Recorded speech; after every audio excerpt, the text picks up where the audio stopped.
ஒரு அழகான ஹதீஸ், பலர் கேட்டிருக்கலாம், பலர் கேள்விப்படாமல் இருக்கலாம். ரசூலுல்லாஹி ஸல்லல்லாஹு அலைஹி வஸல்லம் அவர்கள் சொன்னார்கள், இந்த பூமியில் மலக்குமார்கள் உண்டு, எல்லா தெருக்களிலும் அவர்கள் உலா வருவார்கள். எங்கேயாவது அல்லாஹ்வை பற்றி பேசக்கூடிய சபை இருக்கிறதா என்று பார்ப்பதற்காக. யாரை பற்றி? யாரை பற்றி? அங்கெல்லாம் ரொம்ப இருட்டா இருக்கு, தூங்க கூடாது. யாரை பற்றி? அல்லாஹ்வை பற்றி பேசக்கூடிய சபை இருக்கிறதா என்று தேடுவார்கள். இன்ஷா அல்லாஹ், அல்லாஹ் அந்த சபையாக இதை ஆக்கட்டும். மலக்குமார்கள் இந்த சபைகளை கண்டால் வெகு தூரத்தில் இருக்கக்கூடிய மலக்குகளை அழைப்பார்கள், வாருங்கள் வாருங்கள், இங்கே அல்லாஹ்வை பற்றி பேசுகிறார்கள் என்று. அந்த மலக்குகள் என்ன செய்வார்கள்? ரெக்கைகளால் அவர்களை சூழ்ந்து கொள்வார்கள். அது பார்க்க முடியாது நம்மளால. இன்ஷா அல்லாஹ் அந்த இடத்தில் இது இருக்கும். ரெக்கைகளால் அவர்களை சூழ்ந்து கொள்வார்கள். அப்படி சூழ்ந்து கொள்ளக்கூடிய மலக்குகளை பார்த்து அல்லாஹ் ரப்புல் ஆலமீன் அவர்களிடத்திலே பேசுவார். மா யகூலு இபாதி, என் தோழர்களே, என் மலக்குகளே, என் அடியார்கள் என்ன சொல்லுகிறார்கள்? அந்த மலக்குகள் பதிலளிப்பார்கள், யா அல்லாஹ், இவர்கள் உன்னை தஸ்பீஹ் செய்கிறார்கள், உன்னை புகழ்கிறார்கள், உன்னை மகத்துவப்படுத்துகிறார்கள் யா அல்லாஹ். அப்போது அல்லாஹ் ரப்புல் ஆலமீன் அந்த மலக்குகளை பார்த்து கேட்பான், ஹல் ரஅவுனி, அவர்கள் என்னை பார்த்ததுண்டா? மலக்குகள் என்ன சொல்லுவார்கள்? என்ன சொல்லுவார்கள்? அல்லாஹ்வை பார்த்திருக்கிறோமா? இல்லையா அல்லாஹ், அவர்கள் உன்னை பார்த்ததில்லை. அல்லாஹ் கேட்பான், அவர்கள் என்னை பார்த்தால்?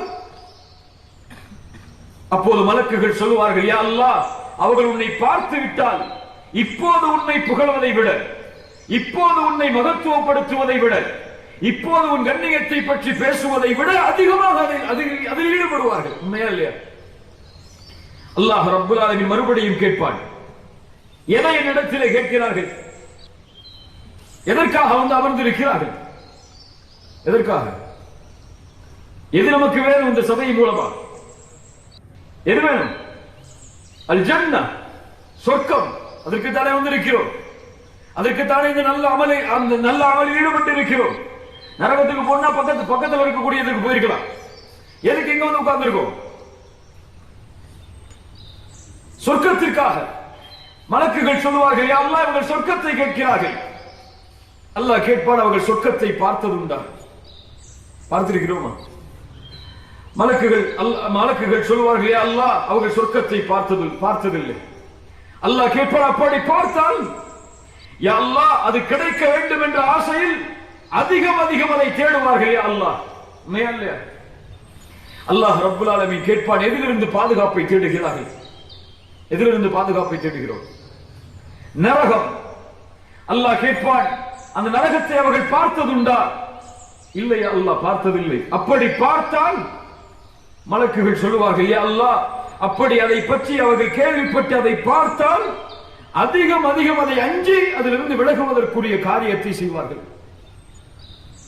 அல்லாஹ் ரப்புல் ஆலமீன் இந்த உரையாடலுக்கு பிறகு அந்த மலக்குகளிடத்தில் ஒரு வார்த்தை சொல்லுவான், ஃபஉஷ்ஹிதுகும் அன்னி கத் கஃபர்து லஹும், நான் மலக்குகளை உங்களை சாட்சியாக வைத்து சொல்கிறேன், அவர்கள் எல்லோர்களையும் நான் மன்னித்து விட்டேன். அவர்கள் எல்லோர்களையும் நான், அவர்கள் என்ன பாவம் செய்தார்கள், என்ன குற்றம் செய்தார்கள், எதிலிருந்து பாவ மன்னிப்பை தேடினார்கள், அதுவெல்லாம் எனக்கு முக்கியமில்லை. அவர்கள் செய்த எல்லா பாவங்களையும் நான் மன்னிக்கிறேன். அப்போது அங்கு இருக்கக்கூடிய ஒரு மலக்கு ஒருவர் சொல்லுவார், யா அல்லாஹ், அதில் ஒருவன் இருக்கிறான், அவன் இங்கே வர வேண்டும் என்பதற்காக வரவில்லை. அவங்க வந்ததன் நோக்கம் சொர்க்கத்தை அடைய வேண்டும் என்பதோ, நரகத்திலிருந்து பாதுகாப்பை தேட வேண்டும் என்பதோ, உன்னை பற்றி தெரிந்து கொள்ள வேண்டும் என்பதோ இல்லை. வற்புறுத்தினார்கள், வந்து விட்டான். அல்லது உதாரணத்துக்கு இங்க வந்தாதான் சாப்பாடு சொன்னாங்க, வந்துட்டான் என்று அல்லாஹ்விடத்திலே முறையிடுவார்கள். அல்லாஹ் ரப்புல் ஆலமீன் சொல்லுவான், அங்க இருக்கக்கூடிய யாரையும் நான் துர்பாக்கியவானாக மாற்ற மாட்டேன். அந்த சபை மன்னிக்கப்பட்ட சபைதான். என்ன அர்த்தம்? அவன் எந்த நோக்கத்திற்காக யார் அழைத்து அந்த சபையில் அவன் அமர்ந்திருந்தாலும் நல்லவர்களோடு அவன் அமர்ந்திருக்கும் காரணத்தால் இவர்களுக்கு கிடைக்கக்கூடிய மன்னிப்பு அவனுக்கு உண்டு. சுப்ஹானல்லாஹ். இன்னொரு அழகான ஹதீஸை நீங்கள் கேள்விப்பட்டிருப்பீர்கள் அடிக்கடி. ஒரு மனிதன் 99 என்ன செய்தான்?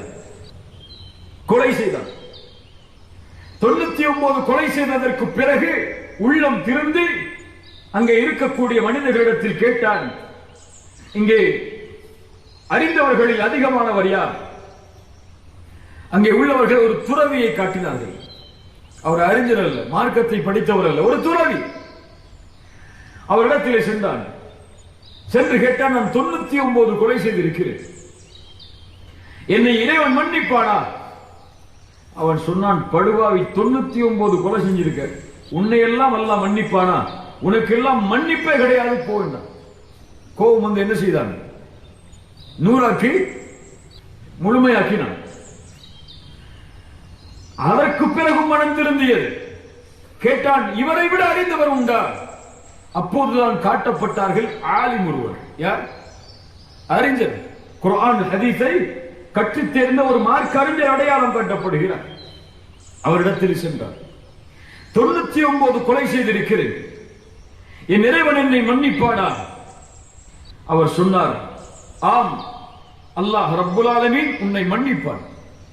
ஆனால் ஒரு நிபந்தனை உண்டு, நீ வாழக்கூடிய இடம் பாவிகள் இருக்கக்கூடிய இடம். அதான் உனக்கு பாவம் செய்யறது சாதாரணமா இருக்கு. நீ செய்ய வேண்டிய காரியம் என்ன? இங்கே பாவம் செய்யக்கூடிய மனிதர்கள் இருக்கக்கூடிய இடத்தை விட்டு நல்லவர்கள் இருக்கக்கூடிய இடத்திற்கு நீ சென்று விடு. ஒரு பாவத்திலிருந்து திருந்த வேண்டும் என்று ஆசைப்படுவோர் செய்ய வேண்டிய முதல் காரியம் என்ன? அந்த பாவம் செய்வதற்கு சூழல் காரணமாக அமைந்தால் அந்த இடத்தை விட்டு முதலில் கிளம்பி விட வேண்டும். ஃபஜ்ர் தொழாம இருக்கிறதுக்கு அந்த ரூம்ல தூங்குற அந்த மற்ற நண்பர்கள் தான் காரணம்னா என்ன செய்யணும்? அந்த ரூமை விட்டு காலி செஞ்சு ஃபஜ்ர் தொழக்கூடிய மக்கள் எங்கே இருக்கிறார்களோ அங்கே சென்று அமர வேண்டும். அப்படியே இல்லையா? இந்த ஹாஸ்டல்ல அப்படி ஒரு ரூம் இருக்குமா? தெரியல எனக்கு. இருக்கா இல்லையா? இல்லையா? அல்லாஹ் பாதுகாப்பான, அல்லாஹ் பாதுகாப்பான. அப்படி சூழலை விட்டு விலகிவிடு. நல்லவர்கள் வாழக்கூடிய இடத்தை நோக்கி நீ சென்று விடு. சென்றால் இறைவன் உன்னை மன்னிப்பான். அவன் கிளம்பி முடிவெடுத்து சரிப்பா இந்த இடத்தை விட்டு கிளம்பி போயிருவோம், அந்த நல்லவர்கள் வாழக்கூடிய பூமிக்கு சென்று அல்லாஹ்வை வணங்குவோர்களோடு நாமும் வணங்குவோம் என்று கிளம்பினால் செல்லக்கூடிய வழியில் அல்லாஹ் மௌத்தை வைத்திருந்தார். மலாயிக்கத்து ரஹ்மா அருளுடைய மலக்குகள், மலாயிக்கத்துல் அஸாப் பாவிகளுடைய உயிரை கைப்பற்றக்கூடிய மலக்குகள். 2 மலக்கு வந்துடுறான். நல்லவர்களுடைய உயிரை கைப்பற்றக்கூடிய மலக்குகள் சொன்னார்கள், இவன் அல்லாஹ்வை நோக்கி திரும்பி வந்தவன், இவனை நான் அழைத்து செல்கிறேன். பாவிகளுடைய உயிரை கைப்பற்றக்கூடிய மலக்குகள் சொன்னார்கள், 100 கொலை செய்திருக்கிறான், நான் அழைத்து செல்கிறேன். இந்த இருவருக்கும் தீர்ப்பளிப்பதற்காக அல்லாஹ் மனிதனுடைய வடிவில் ஒரு மலக்கை அனுப்புகிறார். அவர் சொல்கிறார், ஏன் இருவருக்கும் வாக்குவாதம்? அளந்து பாருங்கள். நல்லவருடைய ஊருக்கு இவர் வந்த தூரம் அருகாமையில் இருந்தால் நல்லவர்களுடைய உயிரை கைப்பற்றக்கூடிய மலக்குகள் எடுத்துச் செல்லுங்கள். பாவிகளுடைய ஊருக்கு இவர் வந்த தூரம் அருகாமையில் இருந்தால் பாவிகளுடைய உயிரை கைப்பற்றக்கூடிய மலக்குகள் எடுத்துச் செல்லுங்கள். சரியான தீர்ப்பு. அளந்து பார்த்தார்கள், நல்லவர்களுடைய ஊருக்கு தான் அவருடைய உயிர் அருகாமையில் இருந்தது. இங்க ஒரு ஃபுல் ஸ்டாப் வச்சுவாங்க பின்னாடி. ஆனா உண்மையில் நடந்தது அது அல்ல. அவர் கடந்த தூரத்தை உண்மையில் அளந்து பார்த்திருந்தால் ஒரு செயல் நடப்பதற்கு முன்னதாக அவருடைய உயிர் பாவிகளுடைய ஊருக்கு தான் அருகாமையில் இருந்தது. என்ன நடந்தது அப்படி என்றால், யார் மாற்றியது இவருடைய தூரத்தை? யார் மாற்றியது? யார் மாற்ற முடியும்? பூமியின் அகலத்தை யார் மாற்ற முடியும்? அதை படைத்தவன் மாற்ற முடியும். அல்லாஹ் மாற்றினான். நல்லவர்களுடைய ஊருக்கு கட்டளையிட்டான், நெருக்கிவிடு, நெருக்கமாகிவிடு. பாவிகளுடைய ஊருக்கு கட்டளையிட்டால் தூரமாகிவிடு. என்ன புரிகிறது? நீங்கள் மனம் மாறி அல்லாஹுவை நோக்கி செல்ல வேண்டும் என்று ஆசைப்பட்டால் போதும்.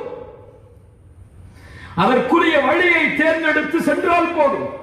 அல்லாஹ் நீங்கள் அதை அடையாவிட்டாலும் உங்களை அடைய செய்வான். நல்ல நட்பு எனக்கு அமைய வேண்டும், நல்ல நண்பர்களோடு நான் பழக வேண்டும், அவர்களோடு சேர்ந்து அவனிடத்திலிருந்து எனக்கு கிடைக்கக்கூடிய மிகப்பெரிய அருட்கொடை, நான் அல்லாஹுவை மறக்கும் போது அவன் அல்லாஹுவை எனக்கு நினைவுபடுத்த வேண்டும். இப்படி ஒரு நட்பு எனக்கு அமைய வேண்டும் என்ற எண்ணம் நம்முடைய உள்ளத்தில் முதலில் இருந்தால் அல்லாஹ் ரப்புல் ஆலமீன் என்ன செய்வான்? அதை எமக்கு இலகுபடுத்துவான்.